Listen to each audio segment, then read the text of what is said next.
Hello students, my name is Rajkumar and welcome to the Akashdeep online classes.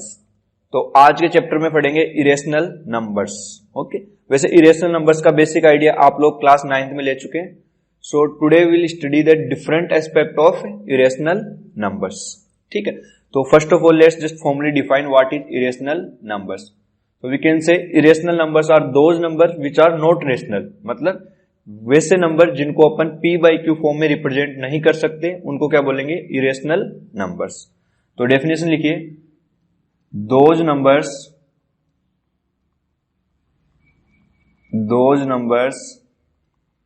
which cannot be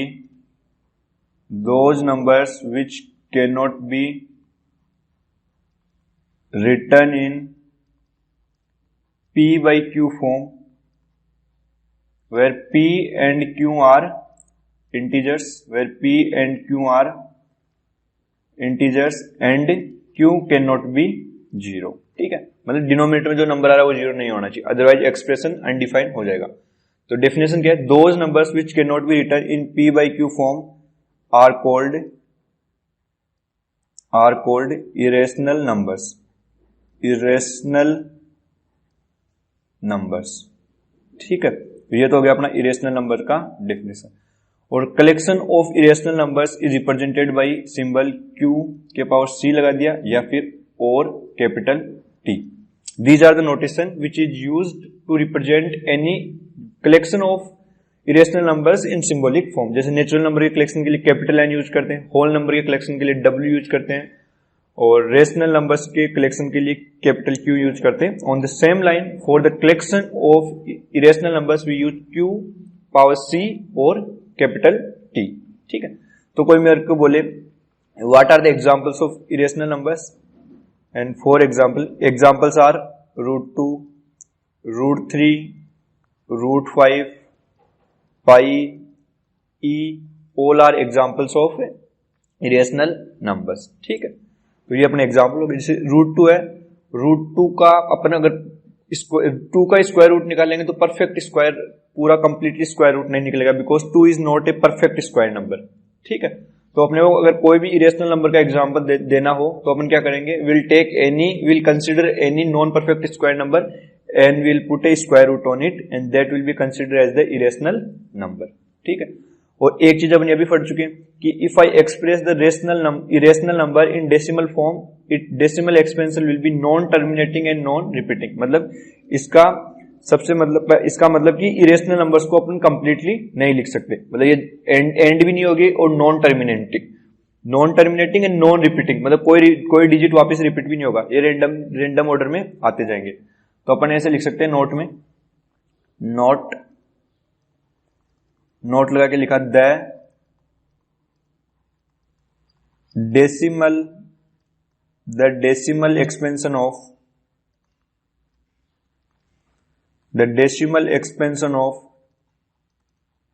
irrational numbers are, the decimal expansion of irrational numbers is non terminating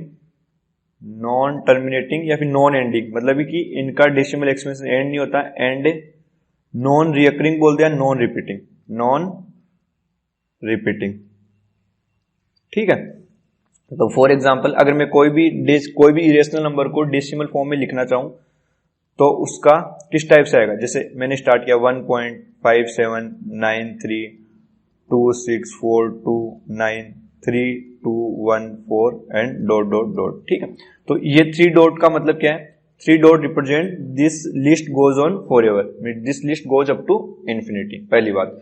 दूसरी बात, मैं से बोल सकता हूं कि ये लिस्ट एंड नहीं हो रही है, तो मतलब इस इरेशनल नंबर्स को कंप्लीटली अगर अपन डेसिमल फॉर्म में लिखना चाहे तो उसके सारे डिजिट अपन लिख ही नहीं पाएंगे, क्योंकि इरेशनल नंबर कभी एंड नहीं होता, फर्स्ट चीज।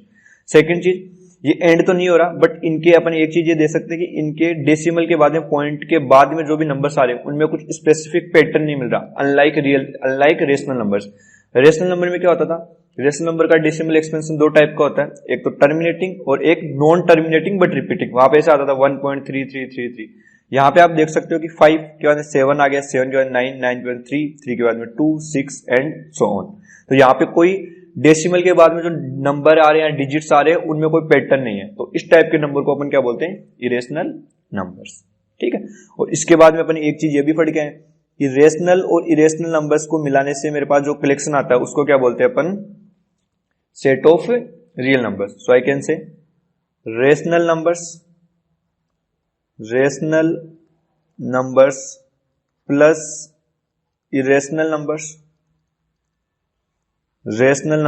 प्लस इरेशनल नंबर्स दोनों मिलके क्या बनाते हैं मेरा, दैट इज रियल नंबर्स। ठीक है, रियल नंबर्स। और रियल नंबर के कलेक्शन को अपन कैपिटल आर से रिप्रेजेंट करते हैं।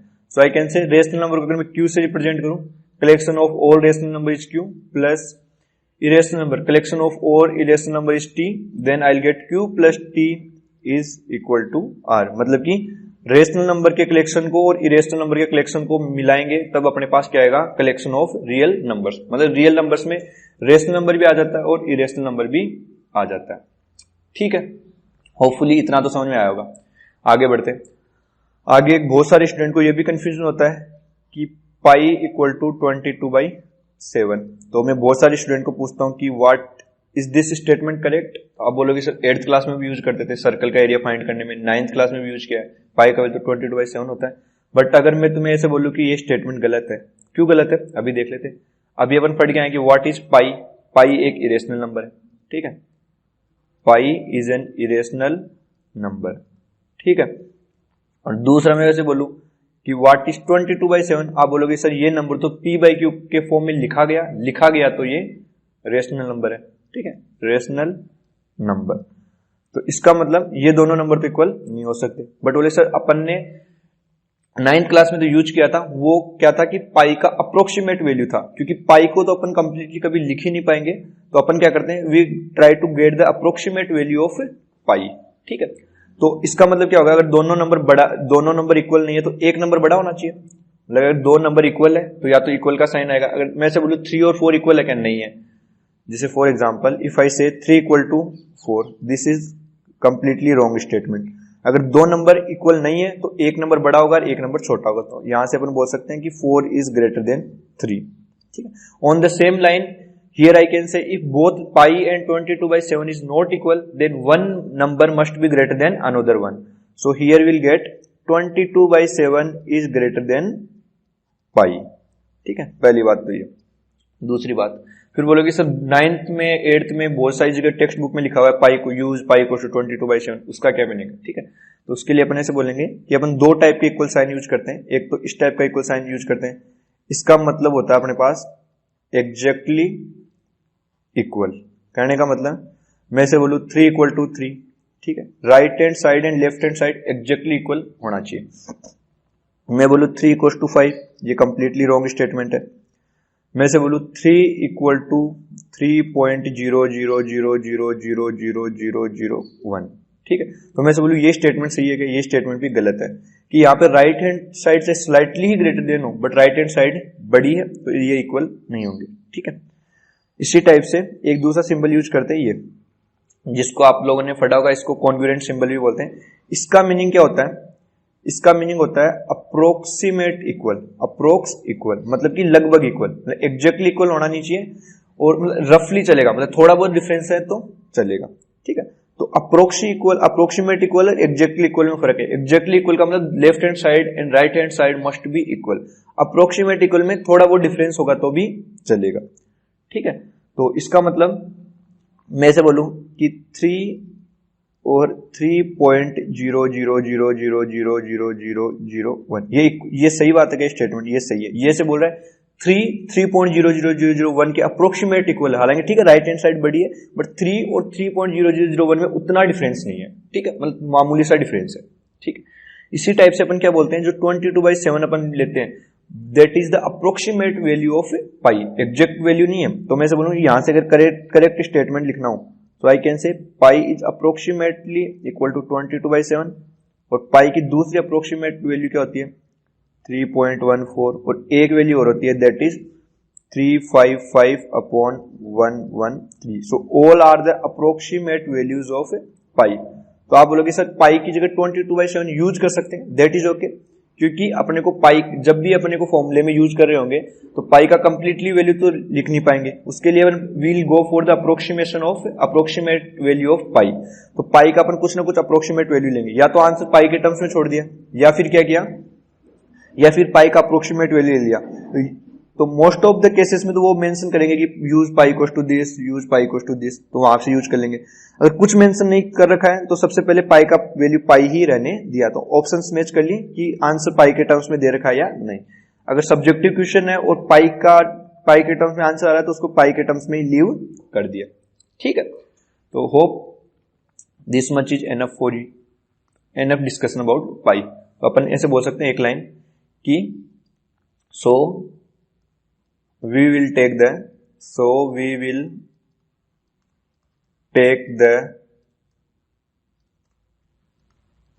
approximate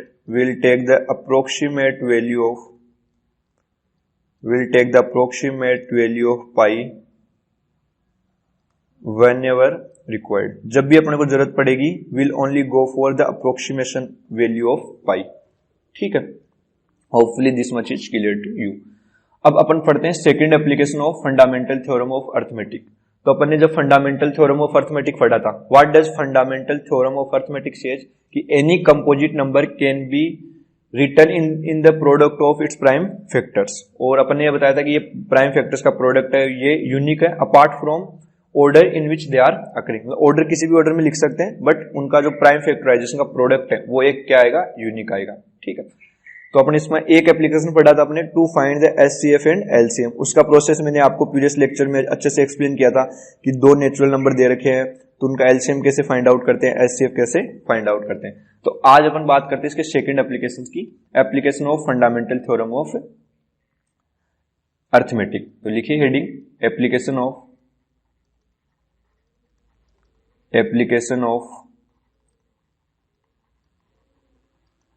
fundamental theorem of arithmetic, ठीक है।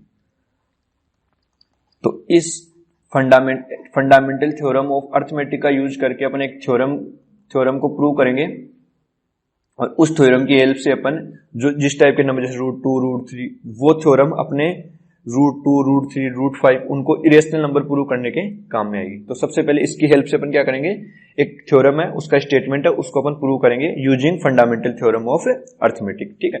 तो सबसे पहले वो थ्योरम का स्टेटमेंट लिखा। थ्योरम क्या बोलती है, थ्योरम का स्टेटमेंट लिखिए आप। Theorem says let P be any prime number, P कोई प्राइम नंबर है, let P be any prime number, ठीक है। और क्या बोल रखा है, if P divides a square then P also divides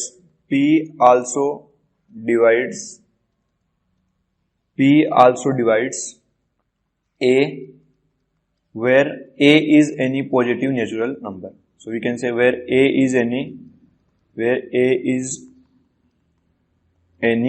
natural number, इतना बोल दिया enough है, a is any natural number। कहने का मतलब क्या हुआ कि मैंने कोई प्राइम नंबर लिया और कोई भी नेचुरल नंबर का स्क्वायर किया, तो मैं ऐसे बोल रहा हूँ कि कोई प्राइम नंबर किसी नेचुरल नंबर के स्क्वायर को डिवाइड कर रही है तो वो उस नंबर को भी डिवाइड करेगी। फॉर एग्जाम्पल की हेल्प से समझते हैं, वैसे इसको अपन प्रूव करेंगे अभी। मैं से बोलूं कि मेरे पास ऐसा मान लिया कि लेट्स से मेरे पास एक 36 है, ये क्या है 6 का स्क्वायर है, तो यहाँ पे a का वैल्यू कितना हो गया 6 और a स्क्वायर कितना हो गया मेरे पास 36, और मैंने लेट्स से प्राइम वैल्यू लिया, प्राइम नंबर लिया दैट इज 3, ठीक है। So from here I can से P डिवाइड्स a स्क्वायर, क्योंकि अगर मैं a स्क्वायर को p से डिवाइड करूंगा डिवाइड हो जाएगा, क्योंकि a स्क्वायर का वैल्यू 36 है, p का वैल्यू कितना है 3, तो 36 में 3 का डिवाइड करेंगे 12, तो कंप्लीटली डिवाइड कर रहा है। तो ये थ्योरम क्या बोलती है, अगर ऐसा स्टेटमेंट ऐसी कंडीशन सेटिस्फाई हो रही है तो P will also divide A। तो यहाँ पे देख सकते हैं A का वैल्यू कितना है 6, तो 6 में 3 का कंप्लीटली डिवाइड हो जाएगा, ठीक है। तो ये ऐसी बातें बोल रहा है। अब अपन इसका प्रूफ देखेंगे कि प्रूफ क्या है इसका, ठीक है, मतलब ऐसा क्यों हो रहा है। तो इसका प्रूफ के लिए हेडिंग लगाइए प्रूफ, और इसका प्रूफ निकालने के लिए अपन किसका यूज करेंगे, फंडामेंटल थ्योरम ऑफ अर्थमेटिक। तो सबसे पहले लिखिए नाउ, पहले सबसे पहले क्या किया, now let the prime factorization, now let the prime factorization of AR, मतलब कि जो भी नेचुरल नंबर है उसको अपन फंडामेंटल थ्योरम ऑफ अर्थमेटिक का यूज करके उसको उसके प्राइम फैक्टर्स के प्रोडक्ट के फॉर्म में लिख सकते हैं। तो मैंने क्या किया, एक प्राइम नेचुरल नंबर है A, उसको उसके प्राइम फैक्टर्स के प्रोडक्ट के फॉर्म में लिखा, और मान लिया कि इसके प्राइम फैक्टर्स आगे P1 P2 P3 P4 dot P5 dot dot dot and Pn। ठीक है, तो ऐसे जरूरी नहीं कि ये सारे प्राइम फैक्टर्स अलग ही होंगे, सेम भी हो सकते हैं, ऐसे भी हो सकता है P1 की पावर समथिंग P2 की पावर समथिंग। ठीक है, सो अपने यहाँ पे ऐसे बोल सकते हैं कि not necessary all are same, not necessary all are same, मतलब कि इनमें कुछ प्राइम फैक्टर्स सेम भी हो सकते हैं, सेम होंगे तो जैसे मान लिया P3 और P4 सेम है तो P3 का होल स्क्वायर हो जाएगा, बट अपन ऐसे बोल रहे हैं कि कोई भी नेचुरल नंबर है उसको अपन प्राइम फैक्टर्स के प्रोडक्ट के फॉर्म में इस टाइप से एक्सप्रेस कर दिया। ठीक है, अब मैंने क्या किया, दोनों साइड स्क्वायर किया, नाउ A स्क्वायर, तो A स्क्वायर का वैल्यू क्या आएगा, इसी नंबर को वापस इसी से मल्टीप्लाई करना है, सो आई कैन से P1 P2 P3 P4 dot dot dot Pn, यहां पे क्या आ जाएगा P1 P2 P3 P4 dot dot dot Pn। आगे अब क्या किया, ये हर नंबर दो दो बार है तो सब हर नंबर का स्क्वायर हो जाएगा, that is P1 square P2 square P3 square P4 square dot dot dot Pn square. तो मेरे पास A स्क्वायर का वैल्यू क्या आ गया, that is P1 square P2 square dot dot dot Pn square. ठीक है, यहां तक ठीक है। अब मेरे को क्या बोल रखा है कि now I am given that any prime number P that divides A square, तो मेरे को क्या दे रखा है कि कोई प्राइम नंबर है P वो A स्क्वायर को डिवाइड करती है, so I can say now we are given that P divides A square. अगर P किसी नंबर A स्क्वायर को डिवाइड कर रहा है तो P must be one of the prime factor of A square. ठीक है, जैसे मैं से बोलूं यहाँ पे फॉर एग्जांपल के लिए आप समझिए, मैं बोलूँ 36 है, मैं से बोलूं कि 36 को अगर 3 कंप्लीटली डिवाइड कर रहा है तो मैं से बोल सकता हूं कि अगर 36 के अगर मैं प्राइम फैक्टराइजेशन करूं तो उसमें one of the prime factor will be 3, तभी वो उस नंबर को कंप्लीट डिवाइड कर सकता है। तो 36 के अगर प्राइम फैक्टराइजेशन करेंगे तो मेरे पास आएगा 2 इंटू 3 2 स्क्वायर इंटू 3 स्क्वायर, तो यहाँ पे दिख रहा है कि 3 का प्राइम फैक्टर ऊपर आ रहा है, इसीलिए वो नंबर 3 से डिवाइड हो पा रहा है। तो मैं से पूछता हूं now if we are given that P divides A square, therefore from the fundamental theorem of arithmetic, ये मैंने शॉर्ट में नोटेशन लिखवाया था, then from the fundamental theorem of arithmetic P must be one of the prime factors of A square. ठीक है, तो A square का P क्या होना चाहिए, A स्क्वायर का one of the prime factor होना चाहिए। अब अपन क्या करते हैं, अब अपन ऐसे देख सकते हैं, now we can easily see that the prime factors of A square क्या क्या है, P1 P2 P3 P4 से Pn। So now we can see that prime factors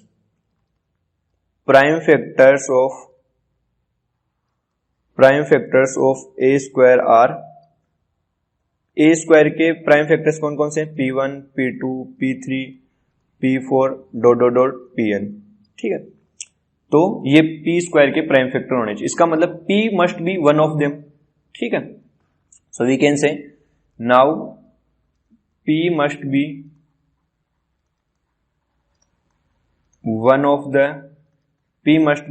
the P1 P2 P3 dot dot dot Pn।